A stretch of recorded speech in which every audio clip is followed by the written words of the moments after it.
नोंथाङा सोंनाय बायदि थांनाय जोंहा IIT आव जोङो सहाय होनायखौ नोंथांमोना नुदों आरो लोगोसे दा नीट पास जानाय बिथांमोननि लिस्टखौ हाग्रामा महिलारि सारा जास्ट डाटाखौ लानो थाखाय खावलायदों आरो JEE बिथांमोनखौ डाटाखौ लानो थाखाय खावलायदों बिनिफ्रायनो पारसेन्टेजखौ नायनानै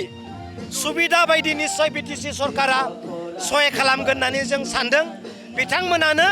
BTCनि IBS ग्रान्ट बिथांमोन बेफोरबायदि सुबिदाखौ फार्स्ट प्रायरिटि मोननांगौ होननानै आङो खावलायगोन बिथांमोनानो जोंनि बर'नि बे BTCनि दावगाफुनाय इयुन भबिष्यत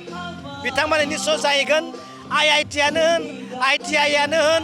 CIT आनो होन बा JEE आनो होन CEE आनो बिथांमोना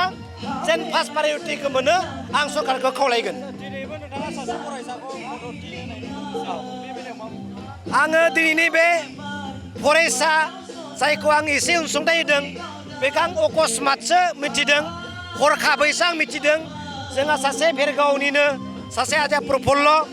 दा बिथाङा आंनो मेसेज हरदों काजलगावनिफ्रायबो कल खालामहरदों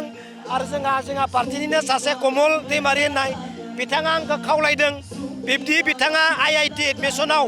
थार्ड सेमिस्टाराव एसे खस्थ' जादों हायोब्ला एसे गोसोखां दा बिनिखाय आङो जोंहा कालसाराव होनो गोनां जा आङो एसे अनसुंथाइ बेखौनो बोखावनानै आं बिथांनो होनाय जाबाय खारन बिनि एडमिसना दिनै जानांगौ कालसारनि थाखाय आं गाबोन समफोरबाबो होनो हागोन बिनिखाय एसे अनसुंथाइखौ आं बोखावनानै बिथांनो एसे होनाय जाबाय दे थेंक इउ